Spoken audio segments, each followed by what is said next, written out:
Here we're going to look at question 15 from section 2 of the BMAT 2018 paper. So in this question we have a weightlifter who raises 200 kilograms by 1.8 meters and then holds it there for 2 seconds before dropping it. So I've just drawn a little diagram here to represent this situation, and what the question asks us is what speed do the weights hit the floor after the weightlifter's dropped it. So if you'd like to have a go at this question yourself, then just please pause the video now, otherwise we'll have a go together.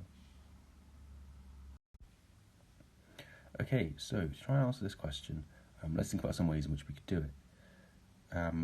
Well, we have this mass being held up at a height, and then it falls and increases its velocity when it hits the ground. So, depending on how much physics you've done, there are a few different ways in which we could do this question. But one of the ways, which most people should have probably covered, even if it is a little bit trickier to some people, is conservation of energy. So, let's see how we could actually use conservation of energy to solve this. Well, what conservation of energy tells us is that the initial and final energy should be the same thing, because the energy is just being conserved along the way. So what is this initial energy going to be? Well, we know that we have this mass which is being held stationary for our 2 seconds up at the top here.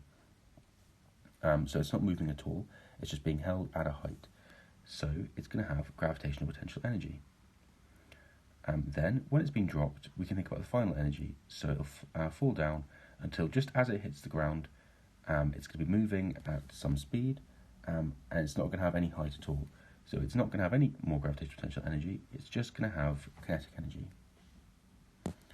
So what we need to do is try and think of some mathematical expressions for these two things, and then they're just going to be the same as each other. So we'll see if that actually is going to help us. Well, what is gravitational potential energy?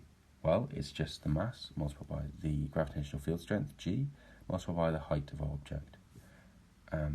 So then we can look at kinetic energy, which is just going to be a half mv squared, so the mass multiplied by the velocity squared. And then just as we said, we can make these two things equal to each other, because by the conservation of energy, the initial energy is just equal to the final energy. And so doing that, we get this. And of course we can see we have the mass on both sides of our equation, so actually that term is going to cancel out.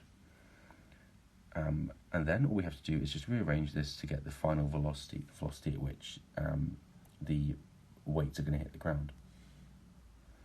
And then to try and get our final answer, we can just substitute in the values of g and h, where g is just going to be 10 units per kilogram, which it's generally taken to be, and the height is just our 1.8 meters, which we were shown in our diagram.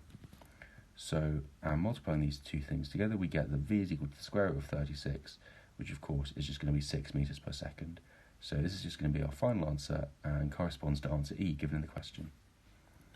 Now it's also possibly worth noting, by the way, that in this question, even though we were given a mass, a height and a time, we actually only used the height. We never needed the mass at all because it cancelled out, and this 2 seconds was completely irrelevant. It doesn't actually matter how long the weights would be held above the weightlifter's head for, they're still going to fall at the same rate.